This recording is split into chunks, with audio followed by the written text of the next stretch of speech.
16 avril 2016, 16 avril 2017, voici aujourd'hui une année jour pour jour depuis cette cérémonie d'investiture du président élu de la Nouvelle République.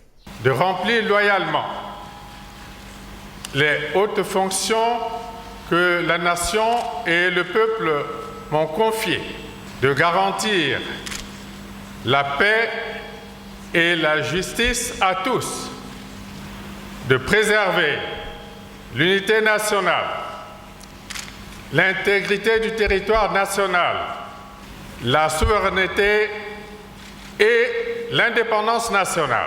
Une cérémonie marquée par la présence de plusieurs personnalités de toutes catégories. Le Cercle des Amis Unis pour le Bon Sens a tenu à sa manière à témoigner son soutien indéfectible au président de la République en distribuant des écharpes jaunes à une bonne partie de l'assistance. Ces écharpes jaunes traduisent ainsi la paix, l'amour et l'unité, aussi les valeurs de dialogue et du vivre ensemble, signe distinctif du COBES. Invité du 20h, le docteur Bertin Kaovi, il est béninois, il a participé en tant que candidat à l'élection présidentielle du 6 mars dernier au Bénin. Bonsoir docteur. Bonsoir Gilles. Bonsoir et bienvenue à Brazzaville. Moi j'ai du mal à comprendre, comment vous êtes-vous retrouvé à Brazzaville à cette cérémonie d'investiture ? Bon, il se trouve que le Congo a un digne fils qui fait la promotion de l'Afrique et surtout d'abord de la démocratie congolaise, qui essaie d'informer le reste de l'Afrique sur exactement ce qui se passe ici. Alors nous autres de Cotonou, on s'inquiétait, on se disait mais tout doit être militarisé à Brazzaville.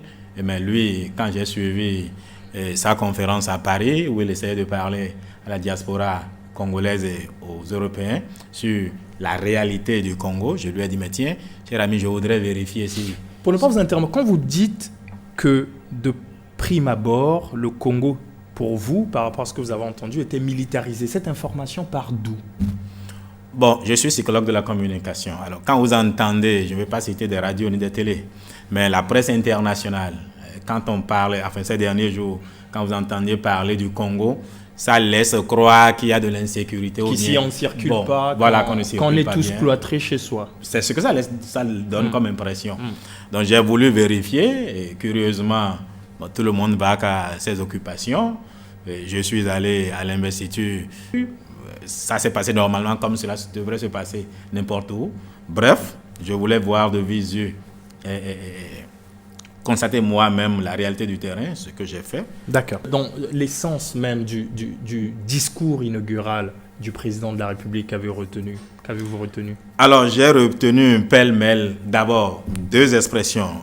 Nouvelle espérance, chemin d'avenir, et par la suite, toute économie, tout social. Ça voudrait dire quoi ? C'est un process. C'est comme si le président Denis Sassou Nguesso avait écrit un programme de développement pour le Congo, mais qui a des procédures, c'est-à-dire qu'il applique étape par étape. Après la nouvelle espérance, il est venu au chemin d'avenir et aujourd'hui il dit toute économie, tout social. Parce qu'effectivement, sans économie, on ne peut pas avoir du social. On ne peut partager que ce qu'on a. Et ce qui m'a marqué, c'est surtout la rupture. Il invite le peuple à la rupture avec les anciennes manières de faire. Il faut avouer quand même que c'est tous les pays africains. Hélas, nous sommes paresseux. Ne nous mentons pas. Aujourd'hui, une année après que les jalons soient posés, le Congo s'est engagé dans la continuation du processus de son développement, ce avec l'accompagnement du COBES, le Cercle des Amis Unis pour le Bon Sens, qui ne cesse de témoigner son soutien sans faille à cette vision. L'honneur échoit à Madame Antoinette Sassou Nguesso de venir féliciter son tendre et cher époux.